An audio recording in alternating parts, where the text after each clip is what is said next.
Bonsoir à tous. Bonsoir Paul Néaoutine. Bonsoir. Merci d'avoir accepté notre invitation ce soir depuis Koné ici même. Avant d'aborder la nouvelle donne politique issue notamment de l'élection du Congrès le 24 mai dernier, Paul Néaoutine, abordons votre nouvelle 5e mandature à la tête de la province Nord. Vous avez fait campagne sur le thème de la continuité. Quelle est aujourd'hui votre priorité pour la province Nord ? Tout simplement de conforter ce que nous appelons la souveraineté, c'est-à-dire d'exercer au mieux les compétences déjà dévolues à la province, aux provinces, et puis par la suite à la Nouvelle-Calédonie, parce que ce sont des compétences déjà transférées, donc nous ne décidons que pour nous-mêmes. Donc c'est en quelque sorte l'exercice de la souveraineté. Et donc dans tous les domaines de compétences provinciales, nous avons dit dans la campagne, on a un bilan. Il nous faut des infrastructures, des équipements, des services qui sont déjà en place. Il faut simplement qu'on tienne compte des choses qui ont bougé, des nouveaux besoins ou des sujets qui n'auraient pas encore été réglés pour que chacun puisse disposer des services de la province à proximité. Et non, on appelle ça tenir compte de l'homme, de l'être humain au centre du développement durable. Donc on va s'attacher à cela dès qu'on aura mis les commissions en place, répartir le travail entre les élus et ensuite réorganiser, adapter si c'est nécessaire, donc l'organigramme de la province. En matière d'économie, on parle beaucoup alors soit de ralentissement, voire de crise économique. Le développement, le soutien à l'économie est une compétence provinciale. Est-ce que aujourd'hui vous avez des marges de manœuvre budgétaires pour être actif dans ce domaine-là ? Chacun sait, nous l'avons expliqué dans la campagne, que la province, prend à sa charge un certain nombre d'interventions, d'actions qui normalement relèvent de la compétence de la Nouvelle-Calédonie. C'était à 11,2 milliards, on a ramené à 8 milliards, parce que la Nouvelle-Calédonie a déjà réglé pour partie cette compensation. Donc ça reste un sujet à négocier, à travailler avec le futur gouvernement et puis les deux autres provinces et le Congrès. Donc il y a une expertise qui a été demandée.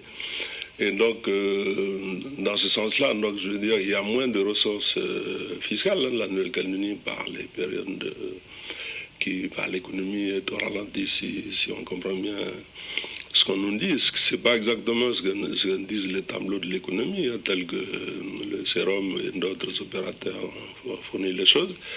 Mais on peut considérer qu'à l'occasion de la consolidation, il y a quand même eu des acteurs économiques qui ont levé le pied ou même des transferts de capitaux à l'extérieur.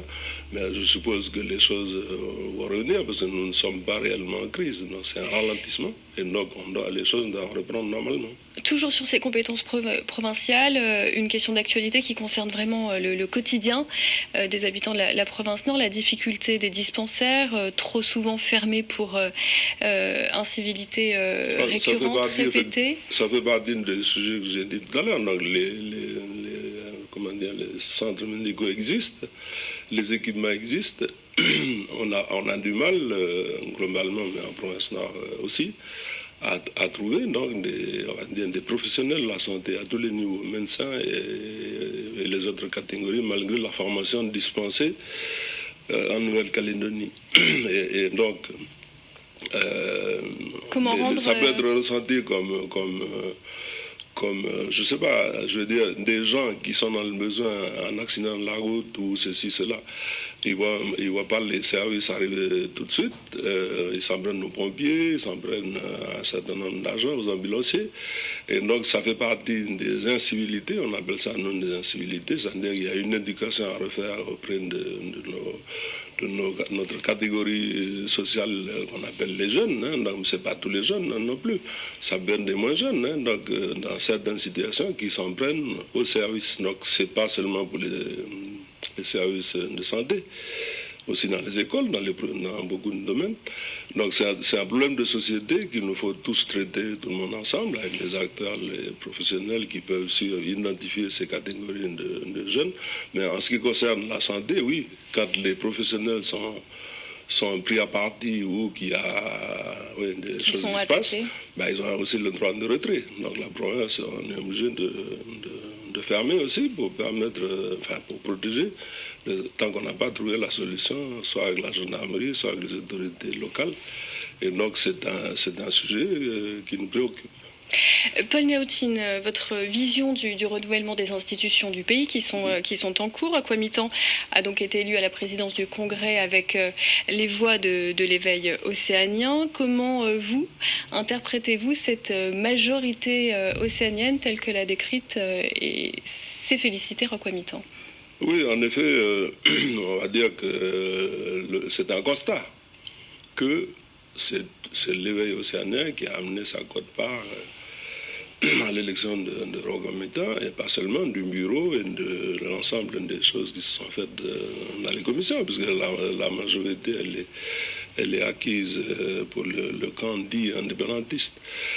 Donc nous sommes encore dans ce type de clivage, hein. Donc on peut dire indépendantiste ou non indépendantiste ou loyaliste, mais nous parlons à la citoyenneté de la Nouvelle-Calédonie, et donc nous voulons nous sortir de ce clivage avec des références, on va dire, d'origine culturelle, mais nous sommes tous et d'abord des citoyens de la Nouvelle-Calédonie. Donc si Éveil océanien a convaincu ses électeurs, notamment au sein de sa communauté, c'est un fait.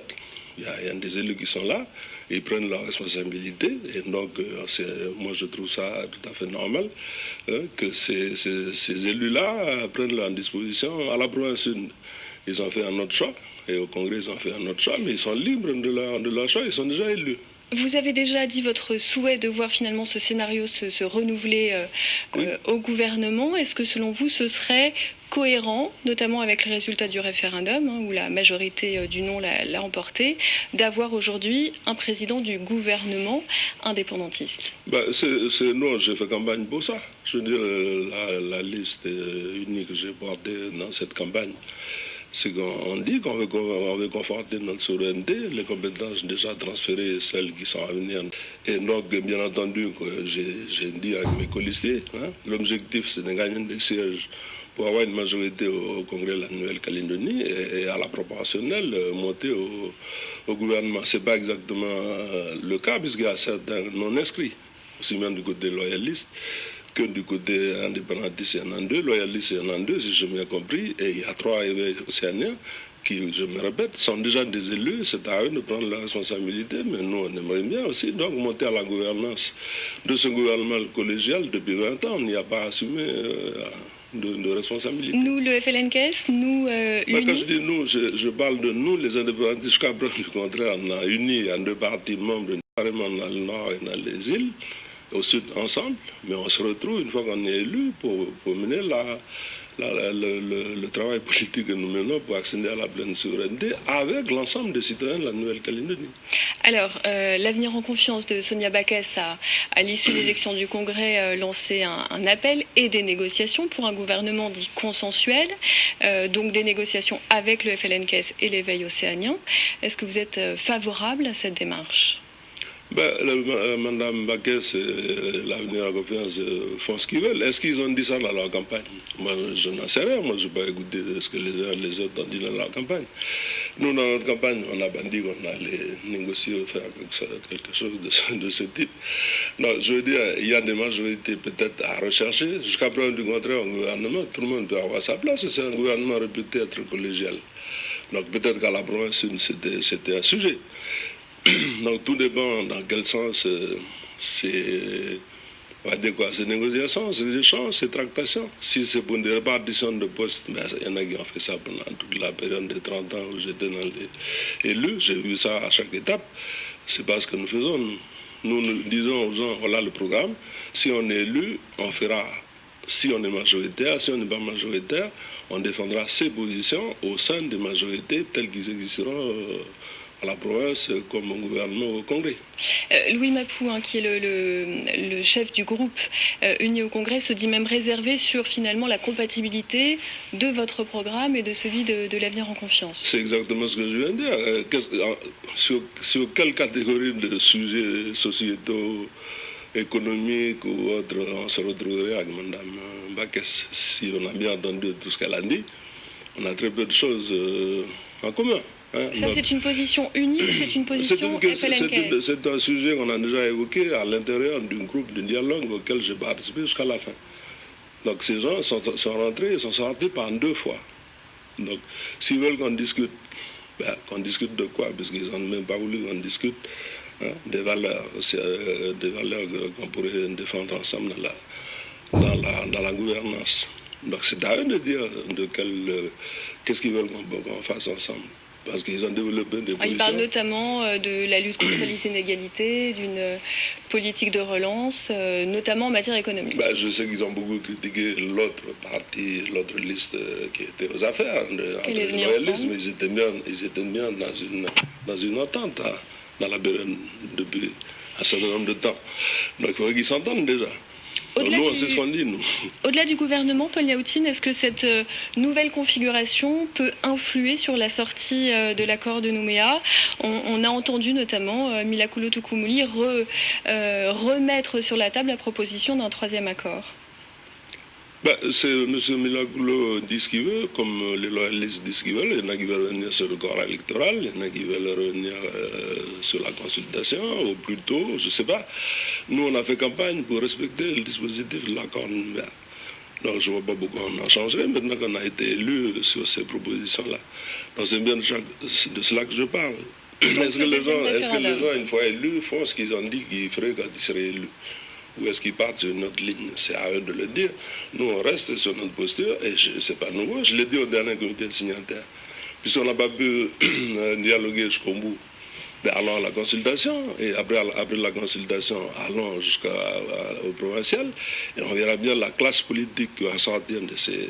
Enfin, les élus qui vont sortir, est-ce que leur parti va leur confier un mandat pour discuter de quoi? Donc nous, on attend qu'ils nous disent, on a proposé le partenariat avec la France, ils n'ont même pas voulu qu'on en parle dans les 2 dernières mandatures. À eux de dire. L'avenir en confiance proposait dans cette campagne d'aller très très vite au référendum, probablement fin 2019. Je vais le dire, Mme Sour, je vais le dire que nous, on respecte, on fait la demande maintenant, l'État a 18 mois pour décider. Ce n'est pas nous qui décidons. C'était dans la dernière mandature où on pouvait décider. Hein, à la majorité de 3/5 pour la première consultation. Pour la deuxième, la troisième, on demande à partir de 6 mois après la précédente consultation, et l'État a 18 mois pour fixer les choses. Nous, on n'est pas là pour précipiter quoi que ce soit. On a fait campagne pour ça. Dernière question, Paul Yaoutine. Ce mardi, vous comparaîtrez au tribunal. La justice vous soupçonne d'avoir attribué un marché public à une association chargée de transport d'enfants handicapés sans avoir effectué d'appel d'offres. Comment vous abordez cette affaire? Je suis parfaitement, on va dire, serein, parce que c'est le procureur qui m'a poursuivi devant les tribunaux. C'est l'État, c'est le juge du tribunal qui a reporté par 3 fois déjà. Donc on verra bien ce qui va se passer mardi. Moi j'ai des arguments. Ce n'est pas une compétence provinciale, je l'ai fait par défaut de la Nouvelle-Calédonie. Et il y a des tas de choses que l'on fait comme ça en Nouvelle-Calédonie, mais subitement maintenant, on vient nous dire que vous n'aviez pas le droit de faire ceci, cela. Mais depuis l'accord Matignon-Ondino jusqu'à l'accord de Nouméa, on a pris en charge le handicap, même totalement. Et au moment où la Nouvelle-Calédonie a repris sa compétence, ils ont oublié de reprendre à leur compte le transport des enfants scolarisés.